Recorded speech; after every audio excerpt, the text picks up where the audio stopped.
महिलांच्या fashion, designing आणि स्वावलंबनाला प्रोत्साहन देणारा रुपाली फॅशन स्टुडिओ या नव्या दालनाचा भव्य उद्घाटन सोहळा आदरणीय वैशालीताई विलासरावजी देशमुख यांच्या हस्ते उत्साहपूर्ण वातावरणात संपन्न झाला। या सोहळ्यास विविध क्षेत्रातील मान्यवर, महिला उद्योजिका, सामाजिक कार्यकर्ते आणि नागरिकांच्या मोठ्या संख्येने उपस्थिती लाभली। उद्घाटन प्रसंगी बोलताना वैशालीताई देशमुख यांनी महिलांनी आपल्या कौशल्याला व्यवसायाची जोड देत आत्मविश्वासाने उद्योग क्षेत्रात पुढे यावं असं आवाहन केलं।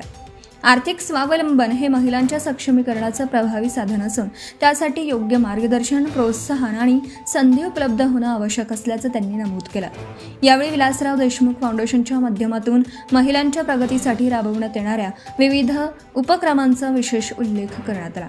महिलांना स्वतःच्या पायावर उभं राहण्यासाठी आणि विविध क्षेत्रात यशस्वी वाटचाल करण्यासाठी फाउंडेशन सातत्याने मार्गदर्शन व प्रेरणा देत असल्याचं मान्यवरांनी सांगितलं।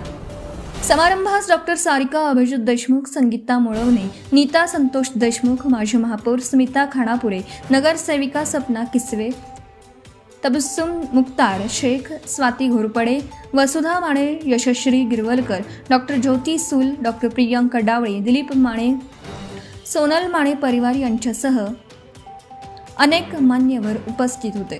रुपाली फॅशन स्टुडिओच्या माध्यमातून महिलांसाठी आधुनिक ट्रेंड्स, पारंपरिक परिधान, कस्टम डिझायनिंग, ब्लाउज डिझाईन्स तसेच ग्राहकांच्या आवडीनुसार दर्जेदार व आकर्षक फॅशन पर्याय उपलब्ध करून देण्याचा संकल्प व्यक्त करण्यात आला।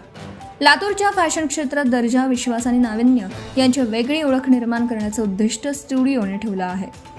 कार्यक्रम यशस्वी करण्यासाठी सुधाकर तोडकर, नितीन गुडे, नितीन जाधव, पुरुषोत्तम मदने, राजेंद्र जाधव, तुकाराम पाटील, दीपरत्न निलंगेकर, श्याम जाधव, अभिजित मगर तसेच संपूर्ण रुपाली फॅशन स्टुडिओ टीमने विशेष परिश्रम घेतले।